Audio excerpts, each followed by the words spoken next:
प्रभूचा गौरव असो आत्ता आणि सदा सर्वदा, आत्ता आणि सदा सर्वदा प्रभूचा गौरव असो. बाप्तिस्मा साक्रामेंत, ख्रिस्ती श्रद्धेचं प्रवेशद्वार. बाप्तिस्मा हा शब्द ग्रीक भाषेमधील बाप्तिस्मो ह्या शब्दापासून आलेला आहे आणि त्याचा अर्थ डुंबवून काढणं किंवा बुडवून काढणं. पूर्वीच्या काळी बाप्तिस्मा देत असताना व्यक्तीला पाण्यामध्ये बुडवून काढलं जात असे आणि त्याद्वारे ते एका नवीन समुदायामध्ये प्रवेश करत आहेत हे दाखवलं जायचं. त्याद्वारे गतकाळातील सर्व पापांची क्षमा त्याला होत आहे आणि एका नवीन पवित्र जीवनाला ती व्यक्ती सुरुवात करत आहे अशा प्रकारे सूचित केलं जायचं.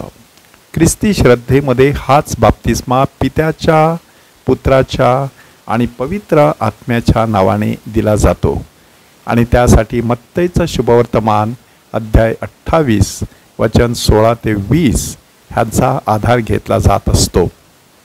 आजच्या पहिल्या वचनामध्ये संत पॉल कलस्सेकरास लोकांना सांगत आहे की बाप्तिस्म्यामुळे तुमच्या जीवनात नक्की कोणता फरक पडलेला आहे ह्याची तुम्हाला जाणीव झालेली आहे का? बऱ्याच वेळेला आपल्याला देखील जाणीव नसते की बाप्तिस्मा साक्रामेंताद्वारे आपण देवाची लेकरं बनत असतो.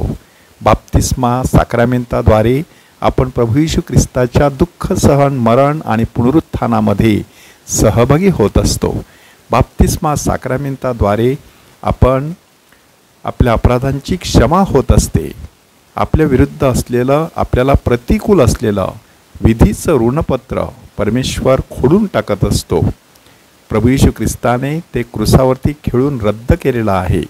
अशा प्रकारे परमेश्वर आपल्याला नव्याने स्वीकारत असतो, एका नवीन जीवनाला सुरुवात करण्यासाठी पाचारण करत असतो. आजच्या शुभवर्तमानामध्ये प्रभू येशू ख्रिस्त देखील आपल्या प्रेषितांची निवड करतो आणि त्यांना विशिष्ट प्रेषित कार्यासाठी तयार करतो. त्यासाठी तो स्वतःचा आदर्श त्यांच्यासमोर उभा करत आहे की त्यांची निवड करून झाल्यानंतर येशू स्वतः लोकांना उपदेश करतो, त्यांचे रोग बरे करतो आणि त्यांच्या बरोबर राहतो. केवळ त्याला स्पर्श करण्यासाठी ज्यांची धडपड चालली होती ते ताबडतोब निरोगी बनत होते. हे सगळं आज अशासाठी सांगायचं की गेले 10 दिवस आपण पवित्र मरिया आरोग्यदायी माता हिचा सन्मान करत होतो. तिचा वाढदिवस साजरा आपण केलेला आहे. आता एका नवीन मार्गाने आपल्याला वाटचाल करायची आहे आणि तो नवीन मार्ग बाप्तिस्म्याच्या दिवशी आपल्यासाठी खुला करण्यात आलेला आहे. मात्र आपण स्वतःला प्रश्न विचारायचा आहे की ह्या बाप्तिस्मा साक्रामेंताद्वारे माझ्या जीवनामध्ये नक्की कोणता बदल झालेला आहे? माझ्या विचारसरणीत, माझ्या जीवनशैलीत, माझ्या कार्यपद्धतीत काही फरक पडलेला आहे का? की मी आहे तसाच अजून आहे, तशीच आहे आणि मग इतरांपेक्षा मी कसा वेगळा आहे, कशी वेगळी आहे ह्यावरती आपण विचार करणं गरजेचं आहे. संत अगस्तीन म्हणतात, माझ्या बाप्तिस्म्याचा दिवस हा माझ्या गुरुदीक्षेच्या दिवसापेक्षा मोठा आहे. कारण बाप्तिस्मा साक्रामेंताद्वारे मी देवाचं लेकरू बनलो. गुरुदीक्षा साक्रामेंताद्वारे मी त्याचा सेवक बनलो. बाप्तिस्मा साक्रामेंत हे एक सन्मानाची गोष्ट होती, तर गुरुदीक्षा साक्रामेंत ही जबाबदारीची गोष्ट होती. म्हणूनच परमेश्वर ज्यावेळेला आपल्याला बाप्तिस्मा देत असतो तेव्हा तो आपल्याला त्याचा राजा, याजक आणि संदेष्टा ह्या तिहेरी प्रेषित कार्यामध्ये सहभागी करून घेत असतो. आपल्याला पावित्र्यासाठी तो पाचारण करत असतो. म्हणून आपण बाप्तिस्मा साक्रामेंताद्वारे एका नवीन जीवनाला सुरुवात केलेली आहे हे माणसाने कदापि विसरू नये. सहज संपूर्ण बाप्तिस्मा साक्रामेंताच्या विधीवरून नजर टाका की देवळाच्या प्रवेशद्वारापाशी बाळाला आणण्यात येतं. त्या ठिकाणी त्याच्या कपाळावरती क्रुसाची खूण केली जाते, त्याला मध्ये घेतलं जातो. जणू काही ते बाळ पहिल्यांदा श्रद्धेचा उंबरठा ओलांडत असतो. त्यानंतर त्या बाळाच्या आईवडिलांना आणि धर्म आईबापांना श्रद्धेविषयीचे प्रश्न विचारले जातात. आणि ते श्रद्धा प्रकट करत असतात त्या बाळाच्या वतीने. त्या श्रद्धेमध्येच पित्याच्या आणि पुत्राच्या आणि पवित्र आत्म्याच्या नावे अशा प्रकारे 3 वेळा त्याच्या डोक्यावरून पाणी ओतलं जात असतं. त्यानंतर त्या बाळाच्या कपाळाला पवित्र तेल लावलं जात असतं.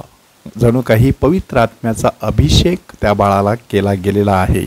ह्यासाठी संदर्भ आहे की येशू यार्देन नदीमध्ये पाण्यात शिरला, तिथे बाप्तिस्मा झाला आणि त्यानंतर पवित्र आत्मा कबुतराच्या रूपात त्याच्यावरती उतरला. आणि त्यानंतर आपण पाहत असतो की बाळाच्या अंगावरती सफेद वस्त्र ठेवलं जात असतं. त्याला पावित्र्यासाठी पाचारण केलं जात असतं. आईबापांच्या हाती, धर्म आईबापांच्या हाती जळती मेणबत्ती दिली जात असते. आता त्याला प्रकाशाचं लेकरू म्हणून जीवन जगायचं असतं. आणि शेवटी आमच्या स्वर्गीय बाप्पा ही प्रार्थना म्हणून ते बाळ आता परमेश्वराचं लेकरू बनलेलं आहे असं सूचित केलं जात असतं. आणि शेवटी पवित्र पाणी शिंपडून हा संपूर्ण विधी समाप्त होत असतो.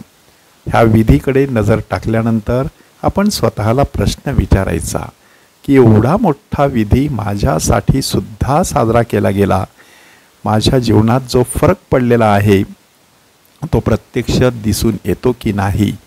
ह्यासाठी दरवर्षी प्रायश्चित्त काळाच्या शेवटी ईस्टरच्या जागरण विधीच्या वेळेला आपण बाप्तिस्म्याच्या वचनांचं नूतनीकरण करत असतो. कॅरिस्मॅटिक वर्तुळामध्ये पवित्र आत्म्याचा बाप्तिस्मा नावाचा प्रकार आहे की त्याद्वारे पवित्र आत्म्याठायी नवजीवन जगण्यासाठी आपल्याला पाचारण केलं जात असतं. हे जीवन जगण्याची कृपा आपल्याला मिळावी म्हणून परमेश्वराकडे खास आशीर्वाद मागूया. प्रभूचा गौरव असो आत्ता आणि सदा सर्वदा. आत्ता आणि सदा सर्वदा प्रभूचा गौरव असो.